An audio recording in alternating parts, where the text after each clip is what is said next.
नमस्कार. आपल्या सगळ्यांचे सोशल महाराष्ट्र न्यूज चॅनलमध्ये हार्दिक स्वागत. चला वळूया तर एका नवीन बातमीकडे. आजची बातमी. जवान चंदू चव्हाण यांनी आज धुळे जिल्हाधिकारी कार्यालयाच्या आवारात न्याय यात्रा म्हणून आपली व्यथा व आपल्या मागणीचे निवेदन जिल्हाधिकाऱ्यांना दिले. यावेळेस अधिक माहिती चंदू चव्हाण यांनी दिली. मी सांगतो की यांना व्हिडिओ ऑडिओग्राफी करा. अधिकारी घरी तर पाठवून देता, त्याला स्थानिक जसं एका आतंकवादीला जसं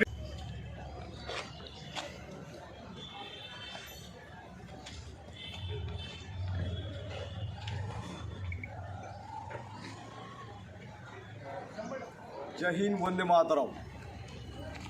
मी सांगू शकतो तुम्हाला की जवानांना देशात संरक्षण करायला जातात का आतंकवादी व्हायला जातात.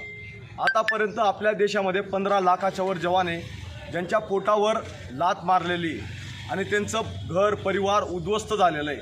तशाच पद्धतीने राज्यामध्ये 2 लाखाच्या वर आकडा जे राज्य सरकार सांगत नाही, दपवतं आहे. राज्य सरकारला जेव्हा मी विचारायला जातो जेव्हा मोदी साहेब इथं धुळ्यामध्ये येतात प्रचार करायला, तेव्हा माझ्या परिवाराला रातोरात डिटेन केलं जातं आणि नजरबंद बनवलं जातं. कोणताही काही प्रूफ नाही, एव्हिडन्स नाही, कोणताही कागद नाही. हे बघा, म्हणजे आम्ही देशात लोकशाहीच्या माध्यमाने न्याय बी मागू शकत नाही का? हे बघू शकता तुम्ही.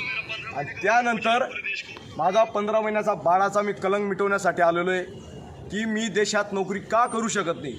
बांगलादेशहून येणाऱ्या लोकांना तुम्ही नोकऱ्या देऊ शकतात आणि त्या व्यतिरिक्त जे पाकिस्तानाहून जिवंत पकडले जातात आतंकवादी, त्यांना नोकऱ्या देऊ शकतात.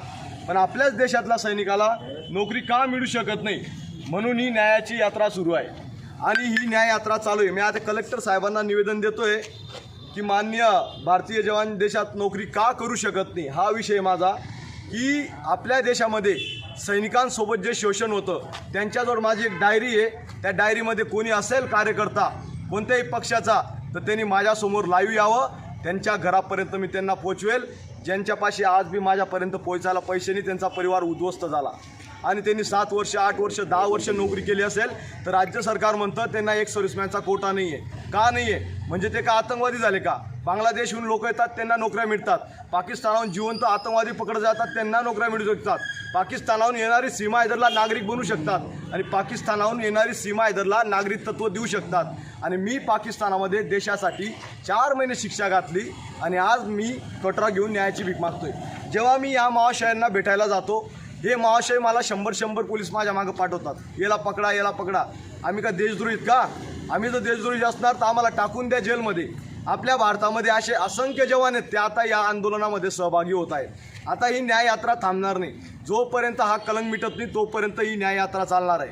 आम्ही का आतंकवादी का, हा प्रश्न आम्हाला आहे. जर आम्हाला न्याय भेटू शकत नाही, आर्टिकल 16 प्रमाणे आम्हाला काय सांगितलेलं आहे, आम्ही देशात काम करू शकतो, आम्हाला अधिकार आहे. आर्टिकल 16 आणि आर्टिकल 21 आम्हाला सांगतो की बाबा तुम्हाला C आणि D मध्ये राज्य सरकारने सांभाळून घेणं आणि त्यांचं कर्तव्य आहे.